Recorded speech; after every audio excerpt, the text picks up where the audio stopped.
Are you looking to get on the road to your dream career? You're in the right place. Welcome to the Mentor Select Podcast with your host, Derek Phillips. Always stay up to date on social media at Mentor Select and online at mentorselect.com. Here's your host of the Mentor Select Podcast, Derek Phillips. Welcome to episode 64 of the Mentor Select Podcast. Really appreciate you joining us this week for another interview with one of our phenomenal guest mentors. Be sure to like, subscribe, and share the Mentor Select Podcast on whatever platform that you're listening to us. And check out my book, Poverty Powerball, How to Turn Adversity into Your Winning Ticket. It's all about providing you with the blueprint to break the poverty mindset. So certainly support your boy. It's available on Amazon and now Audible. So it's 2 hours and 3 minutes on Audible. No excuses. If you don't like reading physical books, you can listen to it like working out, driving, whatever. But I'm excited today because I get to interview a remarkable young man. I've known him since his freshman year of high school, Anthony Flournoy. And his resume is really impressive. He's a world-class track and field athlete. He was in law enforcement for a while. Now he is doing something really cool working overseas. But I'm going to let him give you all those details. But make sure you get ready to get poured into because he's going to share a lot of wisdom and practical advice that you can apply to make your lives even better so you achieve every goal and dream that you have. So let's get to the interview. All right. So today we have Anthony Flournoy on the Mentor Select Podcast. How are you, Anthony? Yes, sir. I am doing amazing. Amazing. I can hear it in your voice. That's what I like. Always. It is 8:33 p.m. here in Taiwan. I am doing amazing. Wow. Taiwan. What city in the U.S. is that? They're like Texas? That's overseas. Sir. Dang, Taiwan. Oh, man. Where is Taiwan? Taiwan is close to China. It's just a small little island outside of China that China is trying to take back for itself. But this is where I work and I live here. All right. We're certainly going to dig deep into that to understand how'd you get all the way from Gary, Indiana to Taiwan. The United States military took me all the way here working as a 15 Romeo on the Apache helicopter as a mechanic. Okay. Got me all the way here and it's been treating me beautifully ever since. Love it. Love it. All right, Anthony. So on the Mentor Select Podcast, we like to get to know our guest mentors better. So can you tell us something that most people don't know about you?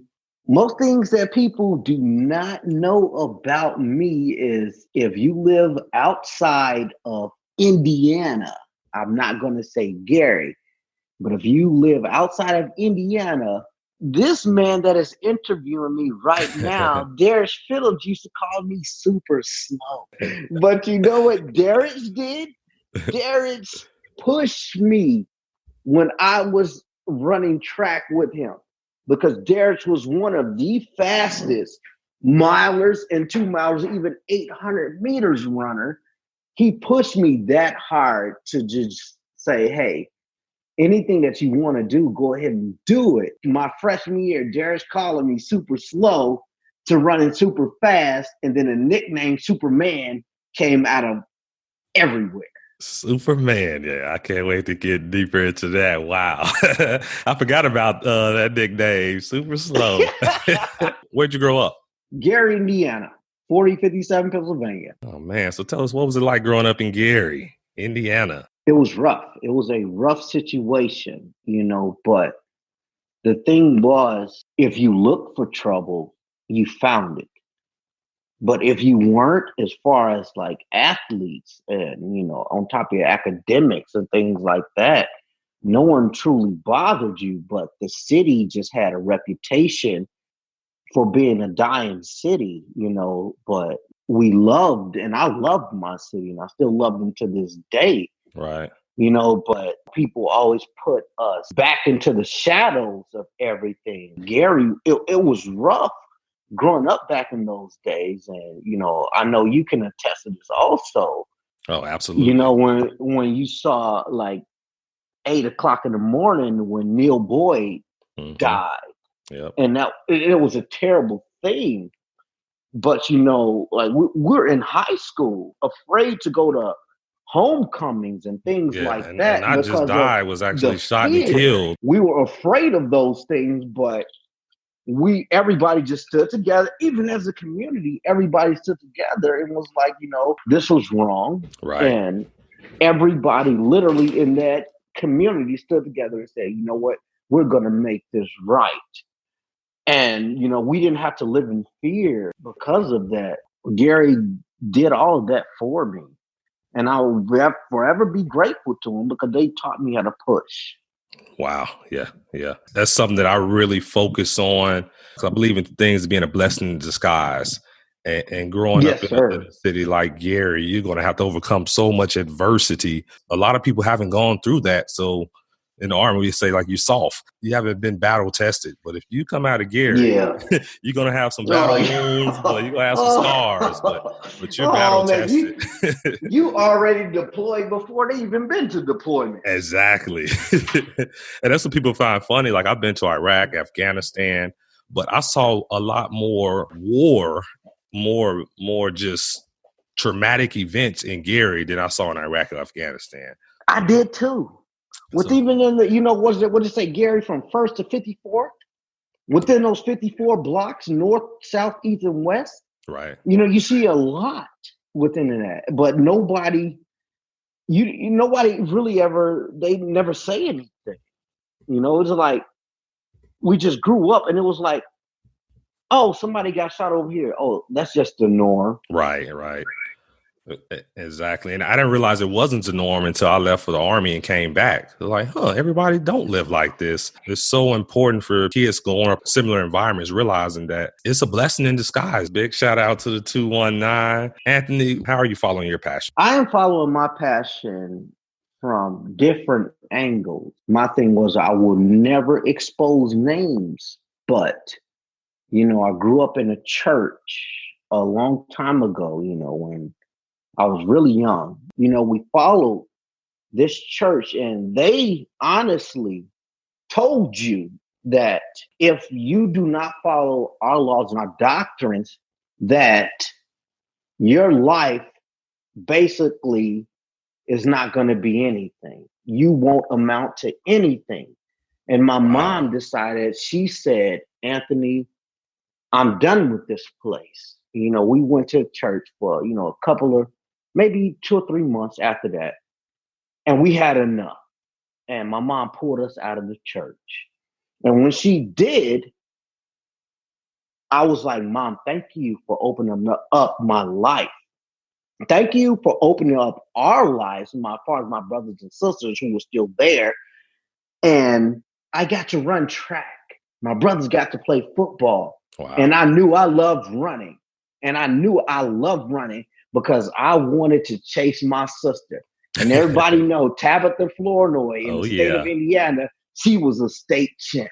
And I wanted to be just like her. And I wanted to chase my sister's dreams. And I wanted to be just like her.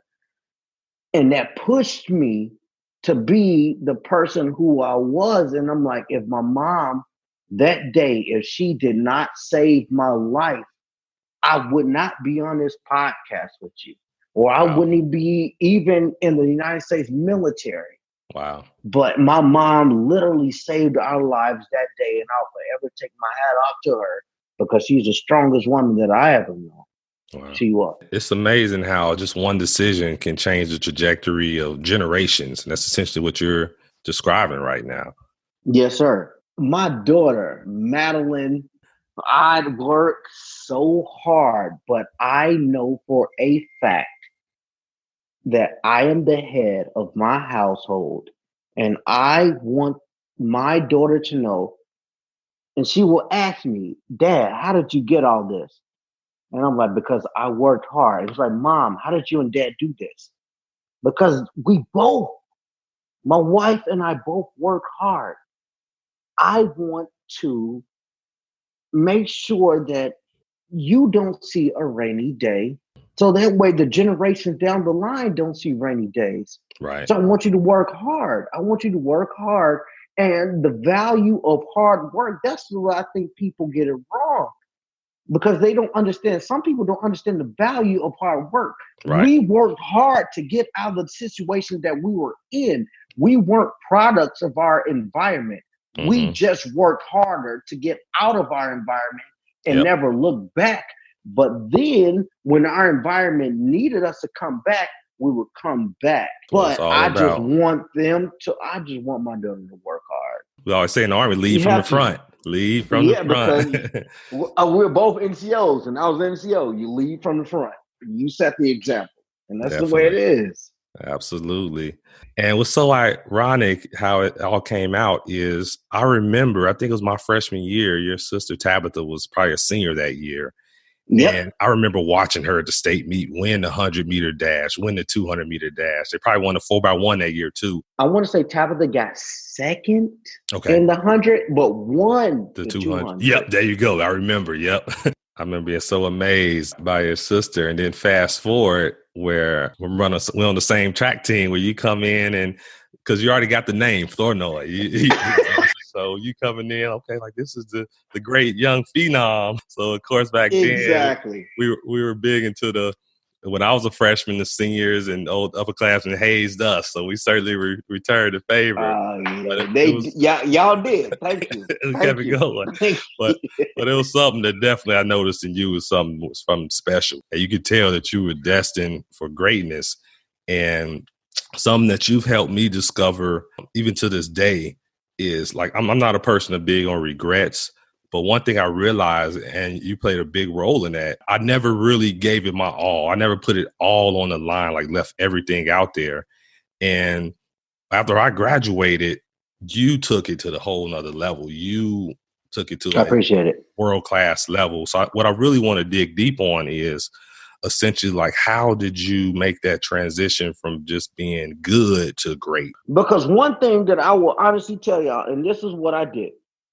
I sat down and I remember, I will never forget the day. I never forget it. And when y'all called me super slow, and I was like, man, and Coach Joe, he didn't believe. I'm like, Coach, my hamstring is messed up. Like, I'm hurt, Coach. I'm hurt. And Coach was like, oh, no, you're not hurt. You're not hurt. You just work through it. And I'm like, okay, Coach, whatever. And I was hurt. But one thing that I did tell y'all, and I told everybody else, I said, hey, y'all may be beating me this year, my freshman year. And I said, by next year, I will come back and I'll be the fastest person on the team the next year. And by the next year, I was the fastest person on the team. Right. But then my thing did not transition into greatness until I knew how much love that you and Anthony Galbert, Anthony was like, hey man, this is your thing. And you even said it, this is your thing. So go ahead and do what you got to do.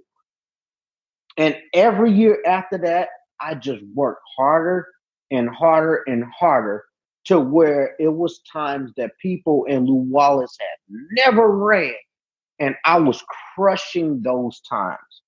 Wow. And the only thing in the back of my head, I swear, the only thing that I ever thought about was like, hey, Coach, would Derek and Anthony, would they be proud of that? Even I'm like, would Dwayne Gunn be proud of this? Yeah. And he was like, yeah, they would. They would be really proud of that. I'm like, okay, because I am shooting to please these guys. And I said, I know they're long gone, but I'm like, these guys literally showed me the way. They showed me the way as far as everything. So I'm never going to count them out. And it was always, hey, Coach, do you think Dwayne would be pleased with? Do you think Galbert and Phillips would be pleased with these times? They're like, yeah, they would be. And I was like, okay, I'm good. And It just kept pushing us to be harder and harder because you guys don't even know. My junior year, we were running 331 in the mile relay. Right. And 331 ain't gonna get you nowhere. That's average. So why did I take that same team and I said, hey, mini me, Hashim Rahman, y'all want to get as fast, to make us go to state? He's like, yes. And he looked at me straight in my eyes. He said, yes. I said, follow me every single day for this whole summer. And the entire summer, he did every workout that I told him to do. He followed me around Gary. We ran up and down the hills. We went to the domes. And why do you take a team that were counted out? You ran a 331. Girls can beat us. Right. And Minnie said, I will do this. And immediately, when I took him under my wing, Minnie me dropped from a 54 quarter to a 48 quarter in one summer. 6 seconds. And we went from running 331 to 317. Wow. You know what that really illustrates, though, is your leadership.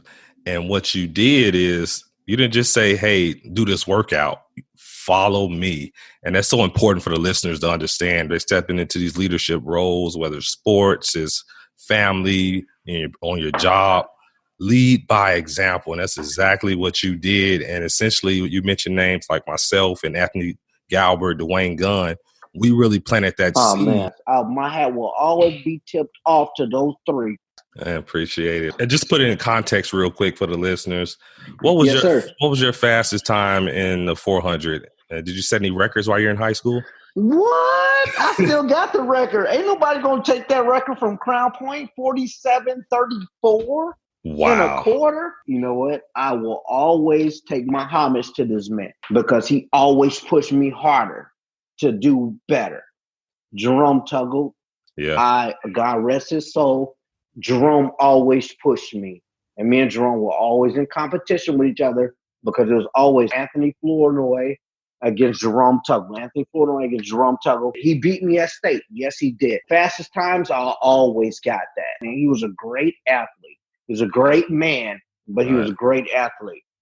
But that's what pushed me. Yep. And 47:34, last time I checked, that time has not even been checked since I left New Orleans in 2004. So let me ask you this. How long before you broke that record, do you know how long the record had stood? Ooh, I think that record was standing for like 18 to 20 years. Wow. And I just crushed. It was like a 48 something. And I didn't even know I broke the record. Wow. Because when I crossed the line, they was like, hey, you just ran a 46.3.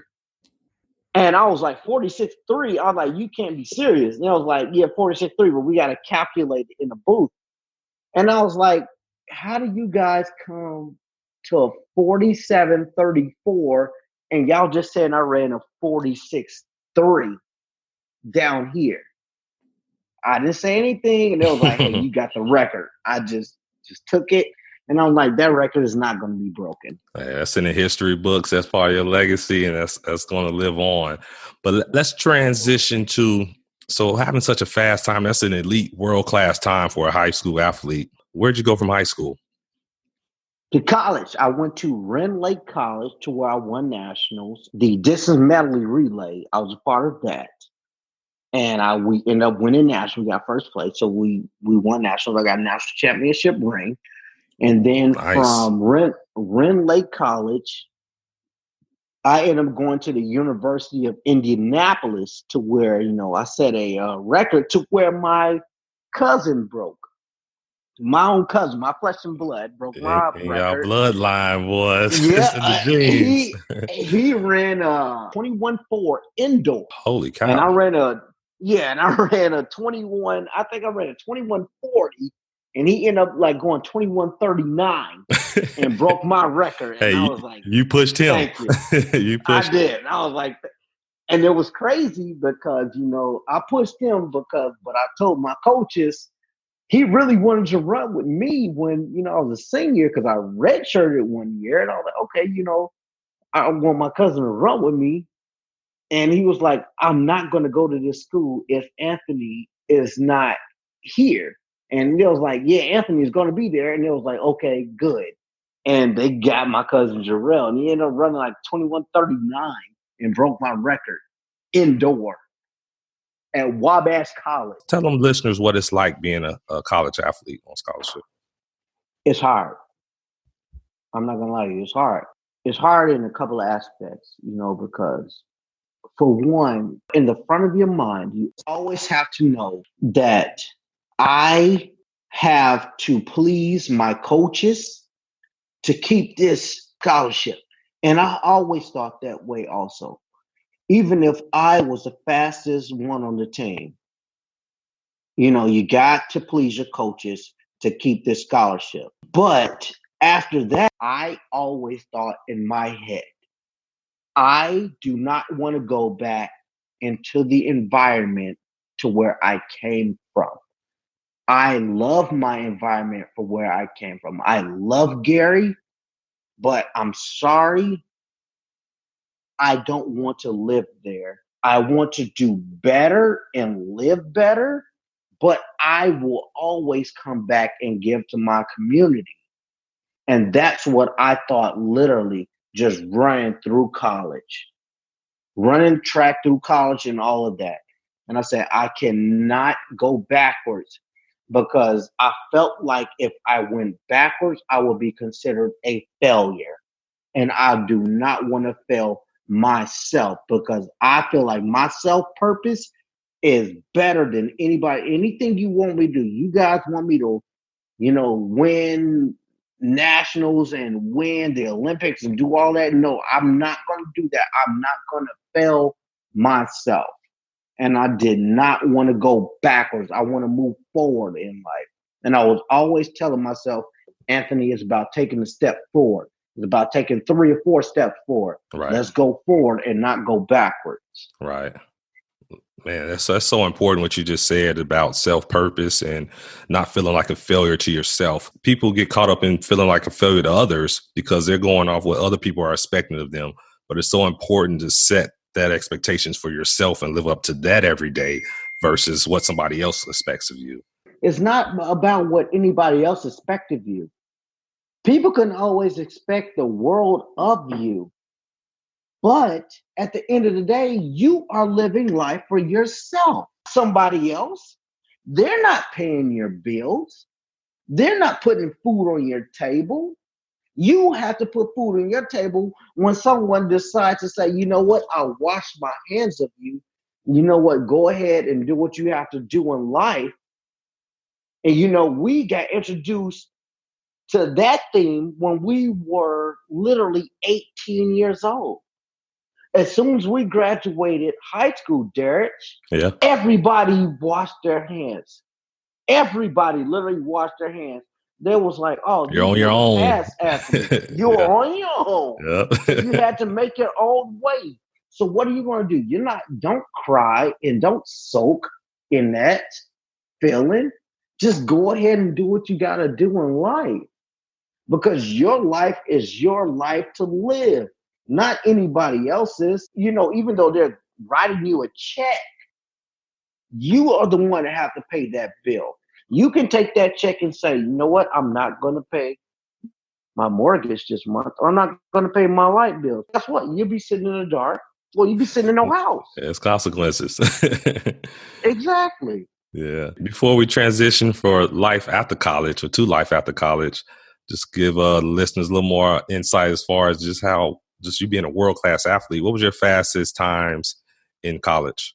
My fastest time in college in the quarter was 45:12. And in the 200, it was 21:4, and it was indoor. That is fast. And to give the listeners more context, maybe if they're not even track athletes, but a 45:12, there's people that have placed in the Olympics with 45. There's people that get an Olympic medal with a 45. That is amazing. That's very fast. Very fast. One thing that Terrence Williams told me, and he put it in a great perspective, and he said, hey, Anthony, you know what? How we pushed to be so great because Terrence is an engineer. Okay. His wife is an engineer. And Terrence was like, it didn't matter about the circumstances that we came up in. It mattered about how we pushed ourselves beyond our circumstances and what we knew. We saw our environment around us. I don't care, I always hear people, they are a product of their environment. I don't believe that. I don't believe it. My mother was a single mother. My father got killed when I was 7. He got murdered when I was 7. Oh, wow. I do not believe people are a product of their environment. It's what you want to do with your life. That's why I always talk with so much passion. People always say, you're angry. I'm like, no, I'm not angry. I speak with passion. I feel because it. I believe it. Because I'm like, don't you dare tell me, oh, I'm just a product of our environment. I just grew up in a crazy city, so I'm just a product of. No, you have the choices to make on your own. And you make those choices. You're not a product of your environment. You made that choice to sell drugs, or you made that choice to go do what you wanted to do. I made that choice to say, you know what? I really want to get my education and go ahead and run track. And it's been doing great for me. I think what's even more accurate is we're not a product of our environment. We're a product of our choices. It's just You're a product. That's what you are, a product of your choice. You choose to do that. You came from the same crazy city as I did. We grew up, we were teammates literally. And we grew up in the same crazy city. Yep. And nobody is like, hey, well, look at these guys, they're products of their environment. No, we're not, because we grew up in the same city and look at us, we're doing great. But Terrence told me this thing, and this is a direct quote from him. Our addiction is our push. If you're addicted to something, and this is a quote from Terrence Williams, our addiction is our push. If you're addicted to drugs or alcohol, something like that, that's going to be your push to go forward. You're addicted like we were. We were addicted to sports. Right. We were addicted to track and field. We were addicted to making a better life. That was your push. That's deep. I love that. Deep, brother. So Anthony, I'm always here. Taiwan. Let's go to Taiwan now. What are you doing? Yes, sir. Basically, everything the Army taught me on how to fix and maintain the Apache helicopter and keep its records and form records clean. That's what I'm doing over here for Taiwan. Wow. This is exactly what I'm doing. Okay. So pretty much you took what you learned serving in the Army and now you're doing it as a civilian or a contractor? Civilian. Okay. Yeah. So something tells me that you probably make more money as a civilian doing what you learned in the Army. I don't even want to tell them my salary because all of them will be trying to be jump ship right now. I'm not going to tell you that. As far as like the value that you got from being in the military? As far as the value that I got from the military, but the Army honestly taught me a lot of things. And one thing that did teach me, calm down and think about the situation that you're in. They honestly taught me that. Assess the situation. Exactly. Assess it. Anthony, just calm down. And once you take let me take a deep breath and you just look at what's going on, they taught you that supremely. And I was like, that's invaluable. This skill. is amazing. Because, everybody, they always, when they're on 10, they're on 10. But, people don't take that time to say, stop, let me look at what's going on. Man, they taught me great leadership skills. Yeah. But that was one of the best things that I would say the Army taught me. Like, hey, Wow. calm down and look at the situation. Right. Assess everything. And what's funny about that is it sounds so simple, but it sounds like common sense, but it's not that easy to do. So many people struggle with that, and it leads to a lot of bad things if you don't have that ability. Also, Anthony, like I said, even in high school, ever since I first met you, always been very respectable of women, respectable of yourself, disciplined. So I hear now, so you say you have a daughter, and are you married as well? My God. Yes, sir. Family man, no surprise. Megan Flournoy and my daughter, Madeline Simone Flournoy, and I will put this out there on a record. Everybody can keep it, because if you do bad by my daughter, trust me, death will come by my hand. I do not play that with my baby. Yeah. And she just turned 1. Oh, no. Oh, wow. I don't play that. She already got daddy wrapped around her finger. Hey. She already got daddy wrapped around her finger. I know what that's like. So she sit there, daddy, when I FaceTime her in the morning, I FaceTime her, over here. And she knows, it's daddy. She's like, daddy. And I'm like, oh, honey, I'm going to hurt people's feelings. I'll be like Martin and Will Smith on Bad Boys. I'm not going to play that. I'm not going to play it. But what would you say is some parting words of advice you would want to leave the listeners with? I'll leave them with this. You are not a product of your environment. You decide what you want to be in life, and that's it. No one dictates your life but you. Don't blame anything, or as far as saying, I grew up in the mean streets of Gary. I grew up in the mean streets, because everybody's saying it, the mean streets of Chicago, that I'm geared to be this way. No, you're not. You decide that way because that's what you want. But when you see outside of that, you do not, nothing dictates your path but you. Nothing dictates your path but you. Wow. I totally agree. And you could just drop the mic there. That's worth its weight in its gold. Well, Anthony, I know a lot of people are going to be inspired by listening to your story and just tell how passionate you are. And because if we're not passionate about what we're doing, then it's like, why are we doing it? We're wasting our time. It's just going through the motions. Thank you, because I said, you were one of the people who I looked up to the most in high school. You and Galbert, I looked up to you guys. And like I told you, you said, Anthony, I want to do a mentor podcast, with you.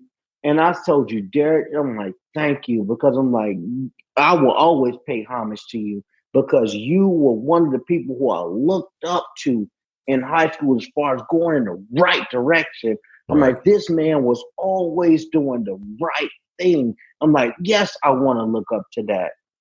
And I'm like, hey, if they want to contact me. That was about to be my next question. How can the listeners get in contact with you? Anthony Flournoy at gmail.com. They probably won't even know how to figure out. Well, so what I'm going to do, I'm going to put it in the show notes. So I'm going to spell it out. Thank you. And then also, are you on LinkedIn as well? I am on LinkedIn. Okay. That's another way to connect. Well, yeah, I certainly highly recommend the listeners, if they inspired by your story, they want to know more, or they just want some advice. You got a lot of wisdom to share. So reach out to them. And that's what this Mentor Select podcast is all about, because I realize that not everyone has quality mentors just nearby. So virtually, it's no excuse, though. With technology now, you have people that's like now, you just spent the last 45 minutes mentoring, sharing your story and giving guidance. You can do anything that you want to do in this world. All you have to do is set your mind to it. You're not a product of your environment. You control your environment. So go do what you want to do. Wow. I love it. Love it. Love it. Well, we appreciate you, Anthony. Definitely have to have you back on. No, you're just going to continue doing great Anytime. things, continue making an impact. And yeah, I just enjoy watching you. So there you have it. Superman certainly came through and didn't disappoint. We really appreciate Anthony Flournoy taking time out of his busy day, and it's actually nighttime in Taiwan while he was doing the interview. But he made time to provide you all with mentorship, and that's something that we're truly grateful for. Be sure to reach out to Anthony. He gave you his email address. I'm going to leave it in the show notes. You can find him on LinkedIn as well. Let him know what resonated with you about the interview. And if you're just seeking any personal, professional guidance, Anthony has a lot of great experience and wisdom that he's willing to pass it forward and share. So take advantage of that. Maximize those opportunities. Every opportunity has the potential to change your life. Well, make sure you tune in with us next week, and reminder, get the Poverty Powerball. It's on Audible and Amazon. Thanks for your support, and I will be back next week with another phenomenal guest mentor. Thanks so much for listening to this episode of the Mentor Select podcast, helping you identify and follow your passions. For more great content and to stay up to date, visit mentorselect.com and Mentor Select on social media. If you enjoyed today's episode, please rate and review. We'll catch you next time.